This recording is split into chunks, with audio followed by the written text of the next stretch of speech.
Coming up on the CHGO Cubs podcast, the voice of the Iowa Cubs, Alex Cohen, joins me in place for Luke today because, of course, he went back to Mexico. Don't let the facts get in the way of a good story. Joins me today, Alex Cohen, to talk the Cubs offseason, Cubs prospects, of course, and anything else he's been up to because we got to fill an hour today. All right. Also, Alex Bregman, I see Dana Brown's making comments about him. Sean, our producer, just sent me some stuff that we'll also talk about that at some point in the show. So there's a lot to talk about. Let's get into it. CHGO Cubs next. Short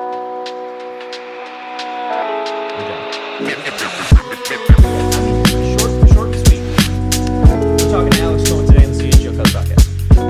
He doesn't have to be too late. I'm just so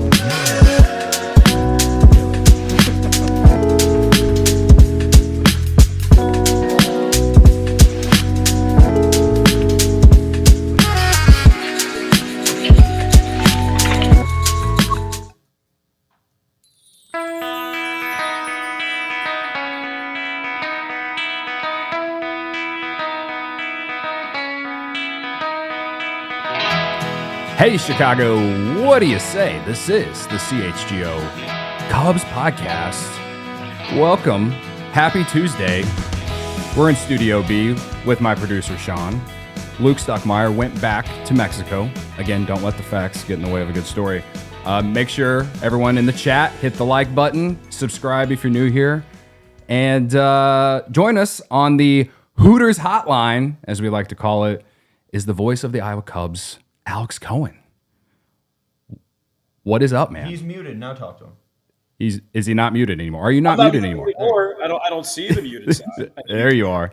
There you are. I'm doing great. You have less than a week till officially rosters report to spring training, and it feels like we're coming towards baseball season. Although I understand why Luke would go to Mexico with an impending ice storm coming to the continental United States, so it completely makes sense. Well, it's weird because he'll be back tomorrow, so I just don't get it. But, you know, other than that, we like to play around with that bit. So thank you for playing around as well. There's a lot to talk about, Alex, and I don't want to dive all into it at once. I want to catch up with you. Like, you came on our show last summer, I believe, after the broadcast you did in St. Louis, and I don't think we got to talk to you after you did a game at Wrigley even. And so I wanted to catch up with you on that and just your off season, how you're doing. I know we talked a lot at Cubs convention and stuff like that. So I feel like that's how I wanted to just ease you in here because it's just me. And when Luke's here, you know, he's the man. He knows how to get this show on the road and keep it on the rails for an entire hour. So when I have to do this one time out of every couple months, it feels like this is a challenge, but this is how I'm going to try and do it. Are you okay with that?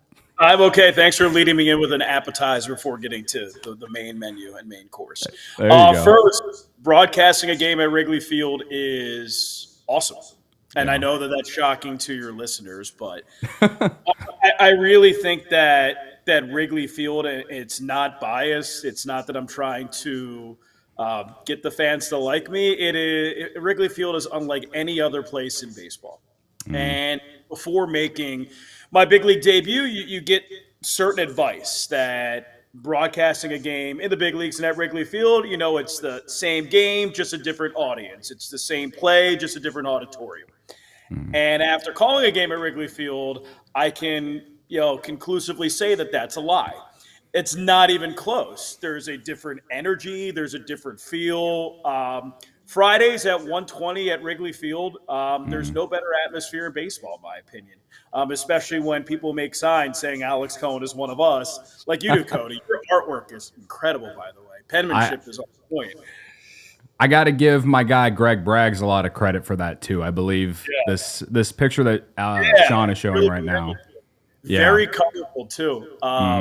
Fun fact about this photo, by the way, Alex, the girl in the middle has some relation to Porter Hodge. I don't remember exactly her relation, but that she was wearing a Porter Hodge jersey at Murphy's, and we invited her to come hang out in the bleachers with us. And so that's me, Braggs, and someone related to Porter Hodge hanging out in the bleachers, showing you a ton of support last July. It was awesome, man. It was so cool to see. And again, like 120 Friday, Wrigley Field, sunshine, people in the bleachers, consuming plenty of beverages. I mean, there's no better atmosphere in baseball, in my opinion. So, just being able to witness that from the perch of a broadcast booth, where legends like Jack Brickhouse and Harry Carey and Pat Hughes and Boog Shambi, that's where they call their games. I mean, it's you kind of have to pinch yourself in that moment. So, I think doing the big league games in general were obviously awesome. Calling a no-hitter is something that I'll never forget, but just being able to witness Wrigley Field, take a pause during the seventh inning stretch, and that's what baseball's about. Right. Yeah, I completely forgot that you called the game that was the combined no-hitter. I did. How many games did you actually do at Wrigley? I knew it was at least. I did 4 games in total. I did 3 at Wrigley and 1 at Busch. So awesome. Yeah, that's you got some great games. Even the first one, the very first one, you got the Cubs scored 1,000 runs that day. Yeah, they hit 6 home runs, and 2 guys had multi-home run games, and they hit back-to-back home runs twice. It was not what I was expecting when you call your first big league game. And it's Cubs Cardinals, and it's the game before the All-Star break, and PCA has a 2-homer game, and Morel has a 2-homer game, and Tomas Nido and PCA go back to back. I mean, it's I'll never forget that one. Tomas Nido, you definitely won't forget that one, Alex. That's the immaculate gritter right there. Yeah, the Mets Cubs, and it's like, oh yeah, Tomas Nido. So yeah, I almost forgot he was on the team, to be honest with you. Anyway, that's cool, man. I'm excited to see, a lot of, if you get implemented more next season, and whether it's even more than just the broadcast. Like, the Pat Hughes is only getting older, and I don't know anything, but if they need any extra help, I feel like they could use it, and I think fans would love for that too. If you're interested in helping with radio at times as well. So. Yeah, I really appreciate that. I think that fans really have to enjoy and appreciate what they have with Pat and with Boog. I mean, those are on the Mount Rushmore of baseball broadcasters, and they're not number 4. Pat's a Hall of Famer, and that's why. Boog is ESPN Sunday Night Baseball voice, and you have him all year round. So I would say I would implore Cubs fans to appreciate that, kind of smell the roses a little bit. I like it. All right. Well, I should have started this off. The last couple years, we have had Tommy Hotovy on this show the week of the Super Bowl. And Tommy Hotovy he lives in Kansas City, so he is a Chiefs fan. So I find it very funny now that you're here, and I know you're a diehard Eagles fan. So maybe if the Eagles pull off this upset, I think it will be an upset, even though the spread's 1.5 points.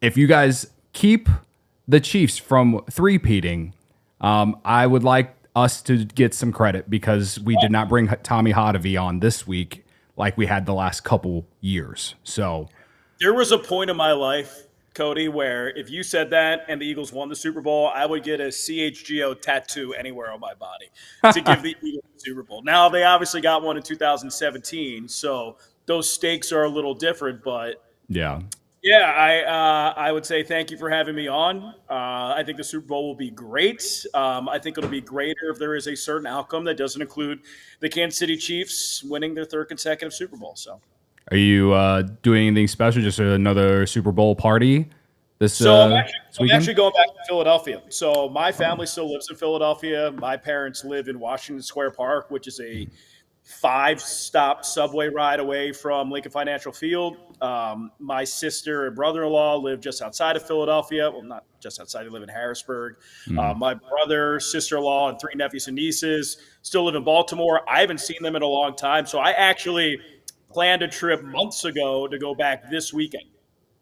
It was in the books when the Eagles were 2-2 and lost at Tampa. So, I get to be in Philadelphia. I get to go to Harrisburg on Saturday and see my new nephew, Jacob. And I get to spend Super Bowl Sunday in Philadelphia in a neighborhood called Fairmount watching the game with my friends. And if they win, maybe parade down Broad Street. So we'll see. All right.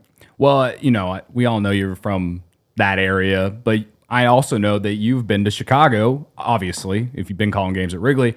How would you compare Philly and Chicago? We have friends at PHLY, so I have nothing truly against Philly, but Chicago there's nothing unlike it, man. How do you compare these two cities? What puts Chicago over Philly from someone who's from Philly?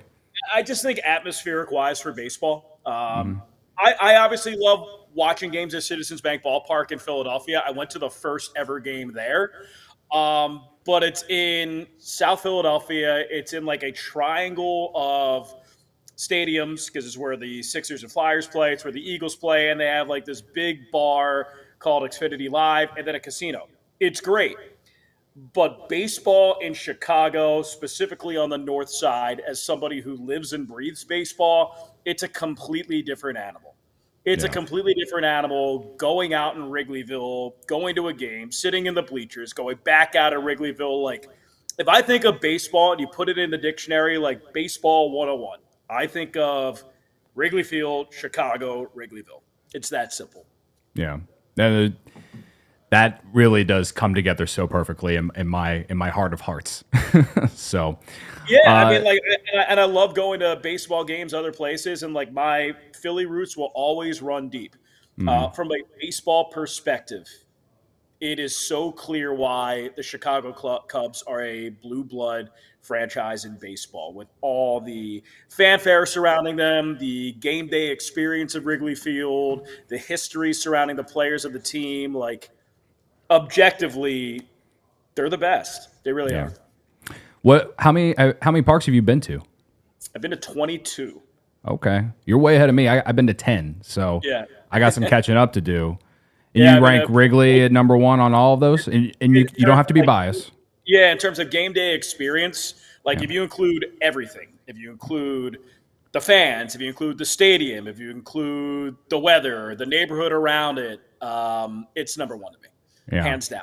I mean, I think stadium itself, like I love the old school stadiums. So my second favorite stadium was the old Yankee Stadium. I loved it. I loved the old Yankee Stadium. I went the year before they knocked it down. I really like Dodger Stadium. Out of the new stadiums, like Petco Park is amazing. Giant Stadium is amazing. PNC Park in Pittsburgh is really cool. But when I think of baseball, I think of like, I want to go into the bleachers and smell like 70-year-old beer, like stained to the ground, and pick up peanut shells. Like, oh, is this from like 1976 or is this from yesterday? Like, I think baseball is a historical game, and I think Wrigley just encapsulates all of that.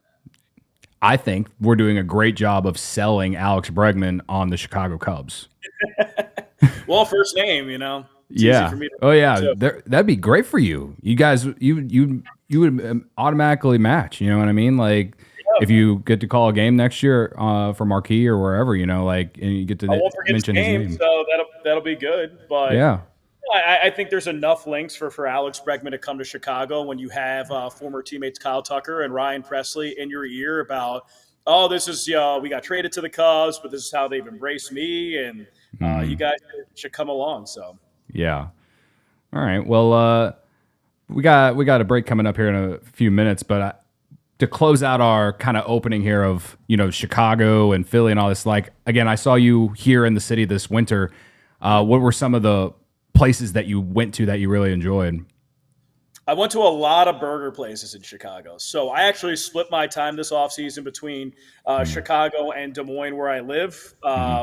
After calling some big league games, I wanted to experience what Chicago was about and see if I can envision myself, living there at some time in the near future. And, my wife and I were up in Chicago. We were there for really the end of the season till the end of the year, and went to burger places like Au Cheval, then went to burger places like Red Hot Ranch. So we got like both sides to the spectrum, and my stomach enjoyed both of them. So I'm a big food guy. Cody, when you were doing your Roki Sasaki pitch and having ramen and Japanese food for consecutive days, like it took so much out of me not to just show up and just be like, oh, hey, fancy seeing you here. Right. Have some ramen. Because if I have ramen 19 consecutive days, it's more detrimental to my health than it is your health. So. Yeah. Well, I was trying to manifest something. It didn't work out in my favor. It is what it is. We tried. I think. For a lot of effort. Yeah. I do think Cubs Twitter, Cubs fans, we're getting excited about Alex Bregman hanging out in Arizona at a taco place or whatever it was on his Instagram story the other day. We're trying to feel any sort of reason to believe that Alex Bregman's going to come here. So, we're all doing our part as fans to maybe get a guy that could really put this team over the top, perhaps. So, Cody, does that mean that you're going to go to Mexican establishments in the Chicagoland area for the next 20 days, making your case for Alex Bregman to come to Chicago? I mean, you were at a taco place near Sloan Park a couple days ago. I mean, no, I don't see how that one those two go together personally, but we need to find out what that ethnicity is. Where is he from? I don't know exactly. No, I actually know. So he plays for he and I have a lot in common. We are both Jewish. So. Oh, okay. Yeah. Well, I go to Steingold's all the time here in Wrigley. Good. Yeah. I love Steingold's. There's New York Bagel in Bialy, which is in the north suburbs. It's pretty good too. So. All right. Okay. Yeah, I'll check that one out. All right. We're talking with Alex Cohen, the voice of the Iowa Cubs. We're kind of hinting some Bregman stuff. There's a lot to talk about more. So let me first tell you about Mando. All right. Mando is a men's deodorant brand that's hyper focused on keeping every aspect of a man's body smelling fresh and clean. Mando overly calls out more colorful parts of men's bodies, such as your pits, belly buttons, butt cracks, grundles, and more. Their scents are geared towards men with options like bourbon leather, Cloverwoods, Mount Fuji, and Pro Sport. What makes Mando unique from any other deodorant, you might ask? Again, it's safe to use it anywhere. And, some aren't exactly like that. It's created by a doctor who saw firsthand how normal BO was being misdiagnosed and mistreated. They have different variety scents, like I mentioned. And 12 hours after a shower, the average man's grundle odor level was a 5 out of 10. With Mando, the average grundle odor level is 0 out of 10. All right. Mando's starter pack is perfect for new customers. It comes with a solid stick deodorant, cream tube deodorant, 2 free products of your choice, and free shipping. All right. As a special offer for listeners, new customers get $5 off a starter pack with our exclusive code that equates to over 40% off your starter pack. Use code CHGO at shopmando.com, shopmando.com. Please support our show and tell them we sent you. Smell fresher, stay drier, and boost your confidence from head to toe with Mando. All right. America's first ever USDA organic CBD company, Cornbread Hemp. Their mission is to improve your quality of life with the highest quality hemp. All right. If you're looking for a healthier way to relieve aches and pains while getting a better night's sleep, try Cornbread Hemp's USDA organic CBD gummies. All right. They offer the first USDA organic CBD gummy in the U.S. Their CBD gummies are the highest quality full spectrum gummies on the market. They help with stress relief, better recovery, and improved sleep. All right. I'm someone who I can be a little bit of a night owl. Sometimes I'm up till 2 a.m. and then I'm up at 8 a.m. I need some of this. I haven't tried it yet, but it sounds like something that I need to get into. Okay. They offer free shipping and backs all their products with their 30-day Better Life guarantee. Take Cornbread's 2-minute quiz to get custom recommendations tailored to your needs, whether for aches, pains, sleep support, or stress relief. All right. If you want to give Cornbread a try, they're offering CHGO listeners 30% off your first order. Just visit cornbreadhemp.com/CHGO and use promo code CHGO at checkout. That's cornbreadhemp.com/CHGO and use code CHGO for 30% off your first order. Sounds like the good life to me, Alex. I think you crush those reads. Thank you. I appreciate that, because sometimes I'm like, man, Luke does them so much better than me. Alex, he was straining every single muscle to say every word correctly. That took every ounce of his concentration. All I can say is that your enunciation was on point. Your delivery was 10 out of 10. There are some of those reads that I don't think I could have gotten through with the poise that you did, so I'm very impressed. I appreciate that. All I know is when I do these shows without Luke, I gain even more respect for him, because the way he does things, not only is he a true professional, he can kill an ad read, man. He can really read one. So there's a lot of respect there from me to him. Yep. So And Luke is watching wherever he is, Mexico, in bed, and he is smiling from above. yes, I believe so. I hope so. Okay. Okay, so we're talking with Alex Cohen, the voice of the Iowa Cubs here on the CHGO Cubs podcast. So we've been talking a ton about Alex Bregman. If you didn't know Alex, these last 2 months, it feels like more so in the last month. I'll just be honest with you. I think me and Luke have not bought into the idea of it actually happening. But the smoke is there. We're acknowledging the smoke is there. It's not just one person saying it. There's a lot of people saying it. And another nugget came out yesterday from Matt Spiegel from 670 The Score, saying he said that Bregman apparently is not as interested in the Blue Jays or the Tigers, even if they're offering more money. And there was another report saying that the Tigers are still in on Bregman, even after signing Jack Flaherty.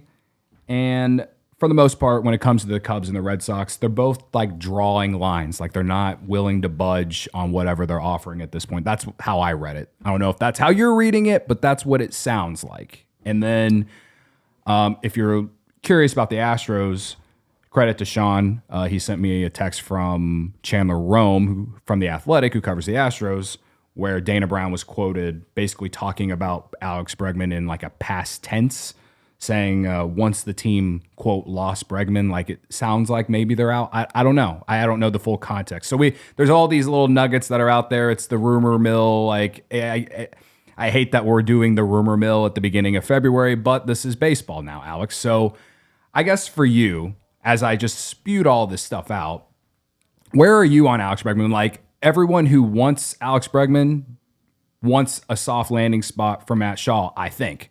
The people who don't want Alex Bregman think Shaw is ready. Where are you? First of all, I want the Chicago Cubs to win. So I think that adding a player like Alex Bregman, whether it's for 3 years, 4 years, 5 years, and 6 years, or 6 years, in 2025 will give you a better chance to win. He's still in the prime of his career. He's the same age as Dansby Swanson. At his best, he's an MVP caliber player. Probably his middle ground is a 3-4 WAR player at this point. So I think adding him into the nucleus that is the 2025 Chicago Cubs makes you better. So anytime that you can add a player that will make you better and give you an opportunity to win games and win divisions and win playoff games, you have to consider that. So I think regardless of if Matt Shaw is ready, the longer that it takes for Alex Bregman to get signed, I think the better chances it is that he does go on a shorter term deal to a team like Boston or a team like Chicago or a team like Toronto. So I think I'm in the market where I'm in the place where I want to add good players. I want to see the Chicago Cubs put together the best 26-man roster that they possibly can. And if they could do that in a situation with Alex Bregman that they seem to be comfortable with, that's attainable for both, that's affordable for the organization, then I'm all for them doing that. Yes, it's a very the thought process for me these last handful of weeks. I will say when the Bregman stuff first came on the scene, I would say that I got my fan juices got a little riled up because I didn't really think the Cubs would be serious for him going into the offseason. But then when I hear that there's some smoke there, yeah, I got excited about it. And then as time has gone on, I think inadvertently I've talked myself out of it, but also like acknowledging that if you add a guy like that, you improve your team. Like nothing against the guys who were playing third base for the Cubs last year, but Alex Bregman is just better than all of those guys. Well, all the guys that played third base for the Chicago Cubs this year or in 2024 are no longer on the roster for 2025. So there is a reason for that. I think Alex Bregman at this point of his career, if he goes to a team, he will help that team win games. And you were talking about winning games. And you look at the teams in the Central. The Milwaukee Brewers just traded away their closer. The St. Louis Cardinals are trying to trade away Everybody. Yeah. The Reds are signing pitchers, but they really struggled, especially at the second half of the year, throwing strikes and getting guys out. The Pittsburgh Pirates couldn't hit for the second half of the season. So if you're the Cubs and you just trade for a top 15 player in baseball, Kyle Tucker, you turn over 40% of your bullpen, and then you add Alex Bregman, if you're not the favorite now, which they are, you're going to be the favorite then, and you're going to win the Central, in my opinion. Yeah. Yeah, no, I guess for me, it's all about how are the Cubs operating? Are they operating in a term, like, and what I mean by that, it's like, are they strictly pushing chips in for 2025? Or are they still really considering about the future? Because then when you talk about other guys they've been rumored in the trade market for, it has me all over the place and thinking of what they've really viewed. But obviously they're definitely focused on 2025. Well, if you're talking about Bregman in particular, I didn't mean to cut you off. No, you're fine. It's not like Bregman's 34. Yeah. He's 30. So even if you do sign into a 3-4 year deal, you're not saying, chips pushed in for 2025. If you're looking for Alex Bregman and his peak and his prime, it's probably 2 to 2.5 more years. So that brings 2025 into the equation. That's 2026 into the equation. And that's half of 2027 into the equation. So I think for some guys who they're rumored to be dealing for, like guys on contract years, the Dylan Ceases, and then trading for Robert Suarez and Michael King as well. Like, there are contractual stuff that really factors into the future of this team. If you sign Alex Bregman to 3-4 year deal, that aligns right with this prime. So I don't think that it's just pushing everything in for 2025, especially with Bregman. You're getting an all-star caliber player when healthy for 2 to 3 years. Yeah. Well, I think I'm also viewing it as like I think we both know based off this front office that Jed likes the shorter term deals. And so I'm viewing Bregman getting a deal similar to Cody Bellinger's last year. And so what gives me fear is, what if Bregman isn't a 4-WAR player? Let's just go with WAR. What if he's not a 4-win player next year, and you're in the same situation next offseason as you were with Cody Bellinger, where you're basically trying to shred his salary because he doesn't opt out. And because I'm guessing that the Cubs offer probably has an opt out after 1 year. So I personally, I feel like the Cubs would be able to move that contract, I guess, but it just sounds like it could be a whole mess. You're allowed to be afraid with that, but let's just look at Bregman. In a down year last year, where he had his worst OBP, where he had average slugging and the second worst batting average of his career, a 4.1 WAR. His last 3 years, 4.1 WAR, 4.9 WAR, 4.6 WAR.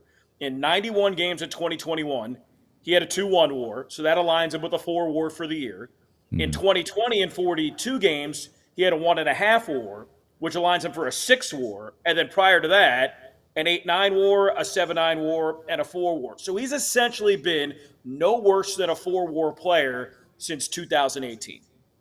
So even if he drops off 3.5, 3, he's still a really valuable player. Yeah. No, I don't disagree. I have concerns, and I have worries about how they will operate if they do get him, because I still think they need another pitcher as well, like a starter or a reliever, and they're going to go to the luxury tax levels, but they're not going to go over it. So we can talk more about this as we go ahead, but ponder that one in your head if you want for a little bit there, Alex. It's marinated right now. Okay, marinate. There you go. Let me tell you all about Hooters. All right. Is there any better combination than Hooters and Chicago sports? I don't know, because when the Bears are ruining my Sundays, at least I have Hooters that can, get me through the tough times. Sometimes when the Cubs are going through a tough stretch, Hooters can help me get through some tough times. All right. What makes the original Hooters so special? Simple. They care about their people, the food. They serve their guests and their community an experience like no other based on years of hard work. All right. Every Tuesday in February. All right. Today's Tuesday, by the way. So today, every Tuesday in February through February 25th, your wing cravings can make a difference. Hooters is donating a portion of chicken wing sales to Holy Family Schools, helping fund tuition, books, classroom supplies, and more for kids in under-resourced communities. With the support of our Chicagoland Hooters family, we've raised over $1 million since 1992. That's really impressive. So you can help them keep it going because kids can't fly without the wings, my friends. All right. All orders picked up before 3 p.m. on Sunday, February 9th, get a coupon for 20% off your next visit. All right, so that's right before the big game. All right, grab your game day feast and save money next time. It's a win-win. Be the MVP of your football watch party with Hooters to go. Order online now at order.hooters.com and score big. Go watch the biggest game of the year at one of their 11 Chicagoland Hooters locations. Find the one closest to you at originalhooters.com. All right. The big game goes better with hot wings, cold beer, and your favorite cheerleaders, the Hooters girls. All right. Cheer on your favorite teams from any of the 11 Chicagoland Hooters locations. All right. Aurora, Countryside, Downers Grove, Joliet, Lansing, Melrose Park, Oak Lawn, O'Hare, Orland Park, Schaumburg, and of course, right here in Old Town on Wells Street. It's one of my favorite spots. Okay.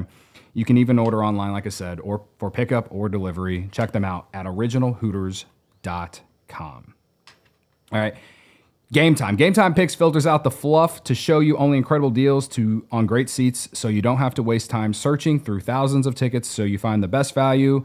It's a new feature that makes getting tickets for events even easier. I say this all the time, Alex, and you're in Des Moines, so I believe you can get Iowa Cubs tickets on Game Time. I never have in my personal experience, but one of the things I like is I'm able to get on the red line, get off at Addison, and pull up Game Time immediately. And it's just super easy, especially when you get there right before first pitch. The price is always better closer to first pitch, all right? And when it's so easy, again, because if you're taking the red line or whatever transportation, just pull it up right before, 10 minutes before, 5 minutes before. You can get that ticket so easy. But the other features that I like about Game Time, they have all-in pricing, all right? Toggling this feature shows the total upfront with no surprise fees at checkout. Alex, I don't know about you, but everyone hates a bait and switch. I hate a bait and switch, okay? Game Time does not do that to us, all right? They have a panoramic view in your seat in the app before you buy, all right? So, for instance, at Wrigley, we know there are poles. You don't want to sit behind the pole. We all know that you don't want to do that, okay? So that option or that feature gives you an extra little reason to why you should get Game Time, okay? And they have the lowest price guarantee or Game Time will credit you 110% of the difference. Your tickets are also guaranteed to be delivered on time, and your purchase is covered with the most flexible customer service policy in the ticketing industry, all right? So take the guesswork out of buying tickets with Game Time. Download the Game Time app, create an account, and use code CHGO for $20 off your first purchase. Terms apply. Again, create an account, redeem code CHGO for $20 off. Download Game Time today. Last minute tickets, lowest price, guaranteed. Whew. More Cody reads. Let's go. Oh my goodness. We got to work on you saying "all right." I think I counted 15 times you said "all right" in one single break. A lot of people criticize me for saying like and and so a lot. And admittedly, when I see that, I'm always like, "You're right. So we're always working to try and get better here, Alex. That's what I do here. So I'm giving you an 8.9. All right. Not in the, but an 8.9. I just said all right again. What are you, Matthew McConaughey? All right. Okay, so we're talking about Alex Bregman. We're talking about Cubs rumors and stuff. We have some questions from the people from CHGO Cubs Discord and I think on Twitter as well that I want to ask you later about some prospects. Yeah, of course. And I guess to kind of wrap up this Cubs offseason talk that we're having, I'm stuck trying to figure out what I would rather have. Like, yes, everything you said about Alex Bregman is true. But I personally think the Cubs need another starter and a reliever. And I just don't think it's going to be in the cards for the Cubs to get all three. And so that's where I just put my hands up and I don't know. And I think the Cubs perhaps maybe they can find a way and get Bregman in a reliever, maybe, but this is where I'm at, man. Like that's why it's tough for me to get fully in on Bregman, but I understand the value that he brings, what the baseball card says. So for you, I guess, what do you think is more important for this Cubs team at this point? I think overall, if you look at the Cubs, I think that you have a void depth-wise at third base and first base. Like, who is the backup first base behind Michael Busch? Is it John Birdie? If Matt Shaw isn't ready, who is your starting third baseman? You don't know. Yeah. Is it somebody else? Is it Gage Workman? So I think that's a question that definitely needs to be solved. I think they're better equipped starting rotation-wise than most people. I think Shota Imanaga, Justin Steele, Jamison Tyone, they're fine. I think Javier Assad is fine. So that's 4 out of your 5 starters. It really depends what they do with Ben Brown. I think a lot of people profile him as a reliever, which I completely understand. He threw 7 no-hit innings in Milwaukee and struck out 10. Yeah. He can start. Jordan Wick lost 25 pounds during the offseason. First-round pick, finally healthy. He can start. Cade Horton, number 2 prospect. Guess what? Healthy. He can start. Brandon Birdsell, number 9 prospect. Guess what? Healthy. He could start. So you do have enough depth starting pitching-wise where I wouldn't say like, hey, they need to get a dude top end of the rotation right now to start 2025. Okay. I mean, that's better starting pitching-wise than most people do. From a bullpen perspective, they have a lot of names. They have a lot of 40-man decisions to make. Yeah. I think if Ben Brown is not in the starting equation, Ben Brown could be a dude at the back end of the bullpen. So if he becomes that guy, and I think that he does have the stuff, I think he's the breakout pitcher for this Cubs team. So if that was one of your questions, Cubs fans, Ben Brown, breakout pitcher, Cubs team right now. So I would say Ben Brown, Porter Hodge, and Ryan Presley, no matter what way you organize that, that's a pretty good 7, 8, 9 right there. Yeah. No, I agree.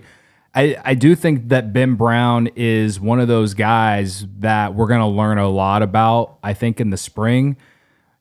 What do I mean by that? It's not necessarily starting games, but I guess I think they'll be using him in certain situations, maybe, even though the games don't necessarily count. But I feel like he could do both like he did last year, but I feel like in this instance, they should probably just pick a lane. And I'm also curious about how many innings they want him to pitch this year, considering he has been hurt each of the last 2 years.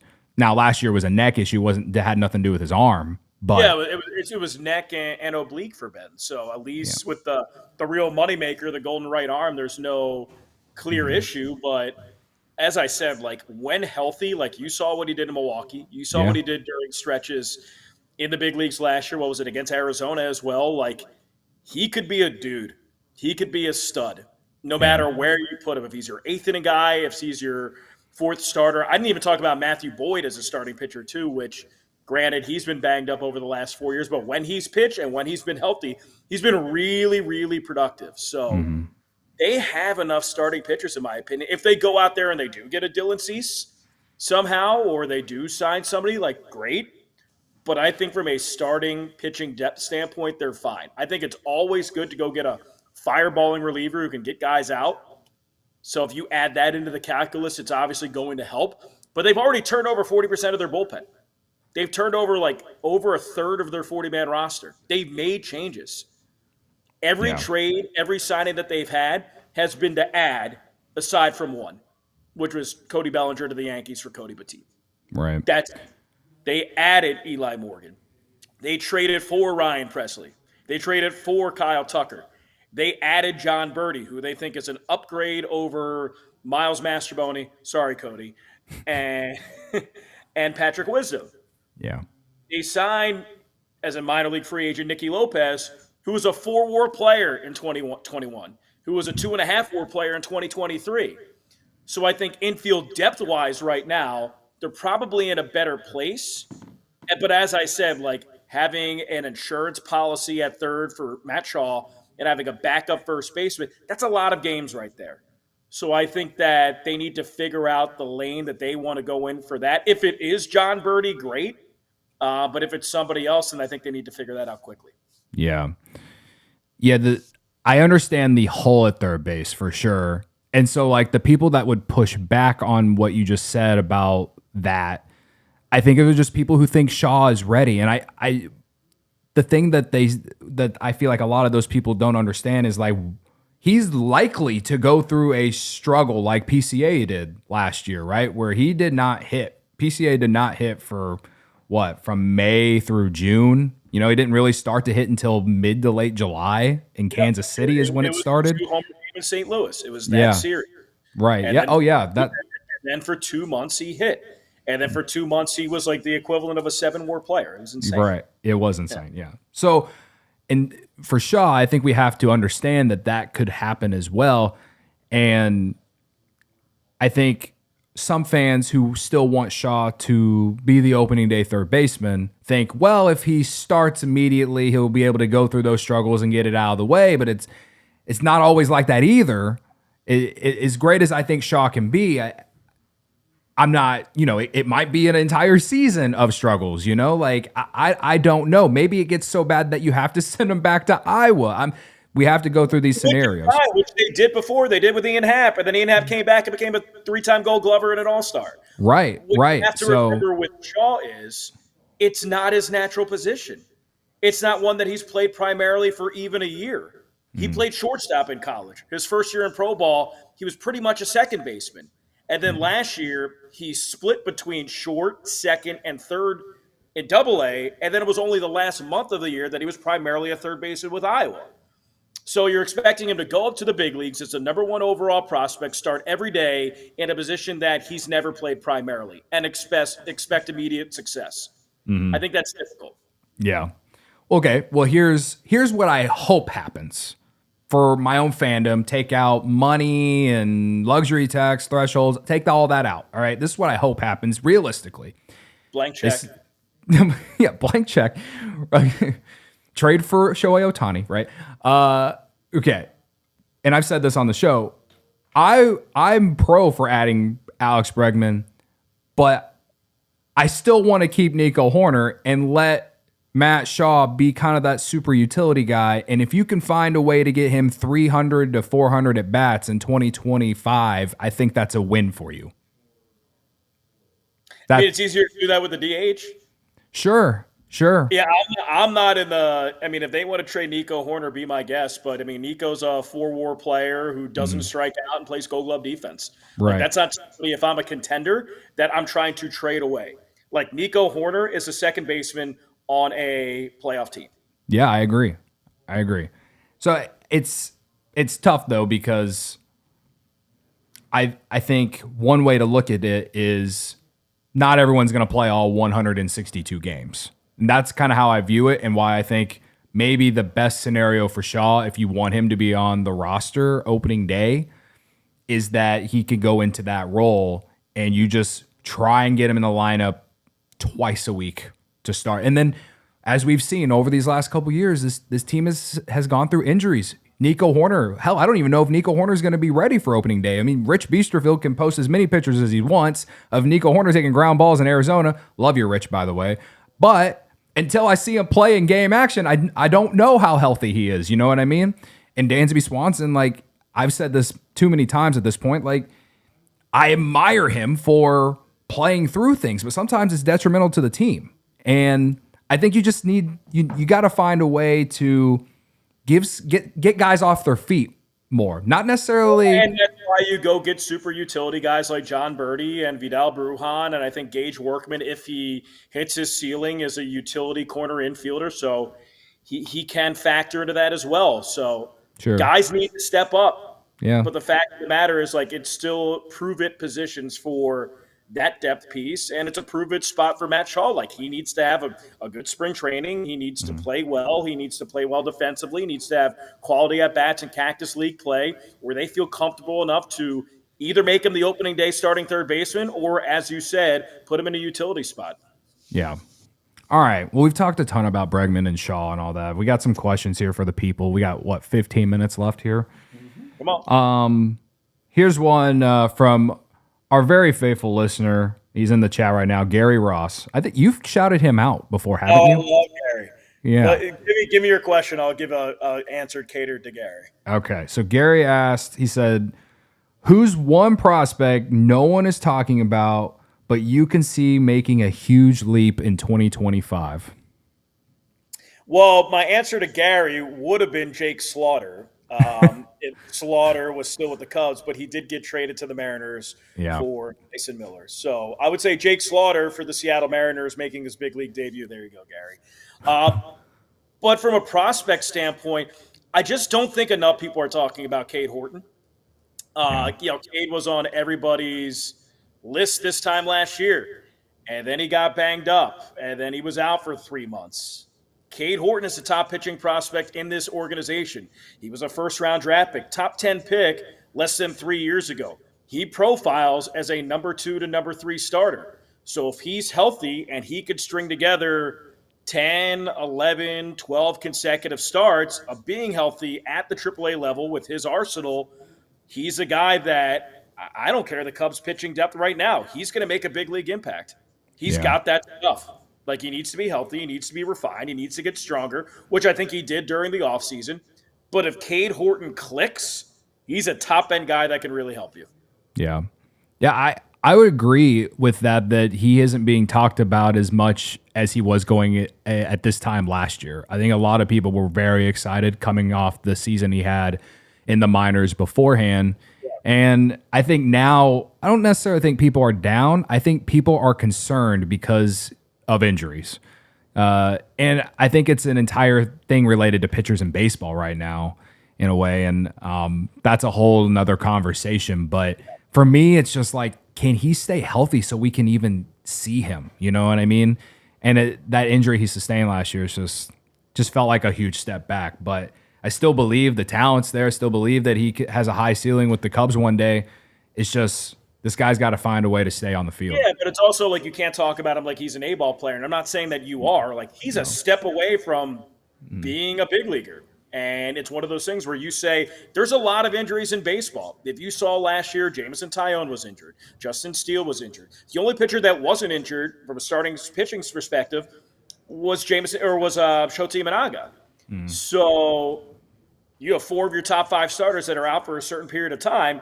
Guess what? If Cade Horton is at the AAA level and throwing well, he's going to make his big league debut. And if he pitches there as a first-round pick and succeeds, he ain't going anywhere. Yeah. This might be the same answer, but Roger Bicker on Twitter, he asked, which pitcher that you've seen in Iowa do you think has the nastiest stuff? And related, which pitcher do you think has an impact on the big league roster this year?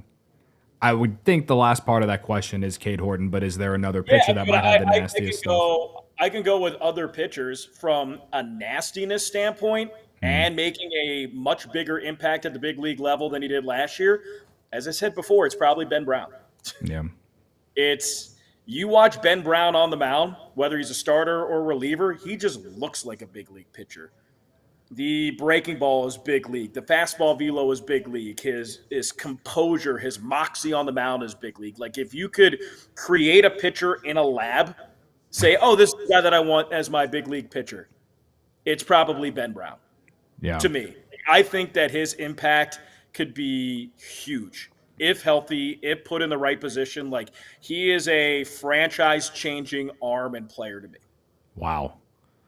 I mean, I when you mentioned earlier about the 7 no-hit innings in Milwaukee, like I think about that game a lot when I think about him too. So Sure you do. it's he's definitely one of those guys that you could feel how much the Cubs missed him when he got hurt last year, which is crazy because he was a rookie season, you know. But he really came up in a situation the Cubs probably didn't want him to come up into because of an injury last year, and really kind of took off after that one bad appearance in Texas, you know. So yeah, I think there's a lot of hope and optimism in him going into 25, if healthy, like you said. Yeah, I mean, it's Ben Brown for me, and then anytime that you can get a guy at the back end of the bullpen that throws 101 to 102, like, there's something there. So if Daniel Valencia can get some consistency, can start throwing his secondary pitches for strikes more, like there's something there with him. Like it's 101 to 102, jumps out of his hand, nasty sinker, two-seam movement. As I said, you get him into spring training. If you can get him into a rhythm, like that is an arm that's very valuable for an organization. So I think he's my wild card where if things can click and they need to click consistently, he can really make an impact. Okay. I like that. Now I'm dreaming about Ben Brown. I'm going to be thinking about it for the next month and a half. So thank you for that. No problem. Okay, so we've been talking about Shaw, but Justin Dvorak on Twitter, he said, besides Shaw, who is the next untouchable prospect for you? Let's just go position player since Shaw's a position player. That's really tough because if all things were created equally and they had the same amount of depth, outfield, catcher, infielder, middle infield, corner infield, I would say Owen Casey because I was so impressed with what he did last year as a 21 to 22-year-old at the AAA level for being a raw prospect. Like he led the team in games played, led the team in runs scored, led the team in hits, led the team in walks. He played both defensive positions, corner outfield, really well, like much better than I thought. Like there's some Mark Grace, there's some Sean Casey to his game. Like really good athlete, really good kid. But the fact of the matter is the Cubs organizationally have a lot of depth in the outfield. I think if you look at their organizational depth, they have two catchers on their 40-man roster, Carson Kelly and Miguel Amaya. So the answer to that question is Moises Ballesteros. Yeah. I feel the same way, to be honest with you. When I think someone asked me about that like a week and a half ago, and I think I said Ballesteros. Once he got to AAA last year with how he was playing in AA, and the swing that he displays is mesmerizing. People have asked me if you think of all these Cubs prospects, you put a gun to your head, which one's going to be an all-star? It's Moises. Because in order to be an all-star catcher, you could do three things. One, be an absolute stud. Then you're an all-star. Two, hit the crap out of the ball and be an average defensive catcher. And three, be a superb defensive catcher and be an average offensive catcher. And to me, Moises is number two. If you put him in the big leagues right now, he will be a top 10 offensive producing catcher. His swing is that good. But can he be an average defensive catcher? And that's what they're working on right now. But if he could be sufficient baseline, he's a starter and he's an all-star. I know he was just in Iowa for a little bit last year. What, 2 months? Was it 2 months he was in Iowa? Right after the all-star break, yeah. Right. Was there any significant changes you saw from him defensively from the beginning to the end? Or do you feel like it was just all going through the motions? It wasn't going through the motions at all. The difference that I saw with him was physically. He made a physical transformation from when I saw him in spring training to start 2024 to midseason to the end of the year. He came in a boy and came out a man. Like he was 20, and that sounds cliche, but he was 20 years old, and now he's really like taken a role in like his physical fitness and his durability and weight training. Like I saw him at spring training, and he looked phenomenal. Yeah. And he's posting all these videos of him lifting and him hitting. Like that's something that he's really taken on seriously. Like he's growing up. And I think if that's something that it continues and he's putting as much effort into that as he is learning how to catch and working with experienced pitchers, and he'll get an invite to big league spring training. That'll be crucial for him. If he could be an average defensive catcher, I'm not even talking about Gold Glove. If he could be an average defensive catcher, if he and Miguel Amaya can split time, the Chicago Cubs are a better team. Yeah. I guess I'm just going to be honest with you. I don't know if he can be that. I just view him as Kyle Schwarber. That's what I view him as. But I hope to be proven wrong on it. I really do. I mean, what I saw in Iowa was inconsistency. Like one day he'll catch a 2-hit shutout, and the next day he'll have a lethargic game behind the dish. Then he'll take a break, then he'll DH, then he'll come back and catch another 2-hitter. I mean, I remember talking to Dan Straley, former Cub Dan Straley, then was an Iowa Cub last year. And I asked him, I said, do you think Moises can catch in the big leagues? He's like, I'll tell you what, out of all the catchers that I have here, he's my favorite one to throw to. And this is a guy that's played 10 years up in the big leagues. He said with a lot of certainty that he can catch in the big league. So I take that pretty seriously. Yeah. I mean, if a former major leaguer or current, guy who's played, they probably know more than I do. That's for sure. So, Cody, real quick, we got 200 people liking, only 50 likes. So hit that like button if you haven't already. Support Cody and Alex. Please, thank you, Sean. You were telling Luke yesterday that he needs to tell people to hit the like button. You should have just told me, but thank you. You're so welcome. Hit the like button, please. Can we hit 100 in the next 5 minutes? 100 likes. We need 50 more. Okay, so one other question, this is probably the last one, is from Da Bears Cave. Over the past year, which player that has come through our minor league system or was in AAA at the time that the Cubs have moved, who were you most disappointed to see go? And this can go this doesn't have to be just the last year, even though that's what this guy said, but just if you need to go throughout your time in Iowa. I'm going to go, and this is a little under the radar. I think for me, it's Hunter Biggie. I think what I saw last year, he came into spring training throwing 97 to 99. Last year, didn't give up a run with Iowa until his big league call-up. It's 97 to 99, cutting action, just a beast on the mound, a really good athlete. Goes to an organization like Tampa Bay, and he's a guy who's probably going to be their 7th or 8th inning guy. So if the Rays can use him as a 7th or 8th inning guy, I think the Cubs could have used him in their bullpen. I really liked him. I like what I saw from him even in 2023, and that's when he got rocked. But yeah, I talked to Hunter a lot, and he talked about his shift in mental approach, and he went out to spring training early. He changed his physical training and regimen and came back. And I just remember that first spring training game, seeing 98s and 99s from him, and just all right, can this continue? And it gets to Iowa, and his hardest pitch was his second appearance with Iowa. In Columbus, he had 100.3. It's all right, well, this is just going to continue. He just got guys out. The stuff was there. The moxie's there. He's a really smart guy. Went to Harvard. I think they're going to miss him. Yeah. I think Barb in our YouTube chat to this day, she's still bringing up the Morel trade. Now, the way that I spin it, you know how I like to spin things to feel better about things, Alex, is theoretically you traded Christopher Morel, and Hunter Biggie and the other prospect that I'm blanking on at the top of my head right now. You basically traded those guys for Kyle Tucker because you got Isak Paredes. You end up moving Isak Paredes and Hayden Wisniewski and Cam Smith for Kyle Tucker. Kyle Tucker is a top 15 player in baseball, and I will be pounding on the table for the next 10 months that the Cubs better extend this guy and keep him here for the next, 7 or 8 years, maybe more, whatever. You know what I mean? Google gobble, one of us, Yeah, one of us. Yes. But I will agree with you. Even in his short time last year with the Cubs before they traded him, you saw the talent. You could see why people were hyped up about the guy. And I will admit, when they did move Morel and him, he was the guy that I was this could look bad. I also still think Morel could completely bounce back with the Rays next year. So, you look at the Rays. They have Morel, they have Hunter Biggie, they have another former Cubs farmhand and Manny Rodriguez, who had big league time there. So, you're looking at the 2025 Rays. You could be looking more at the 2023, 2024 Cubs. So I know, which is crazy. And we know how the Rays work. These things have potential to not age well, but I think at the end of the day, sometimes you gotta.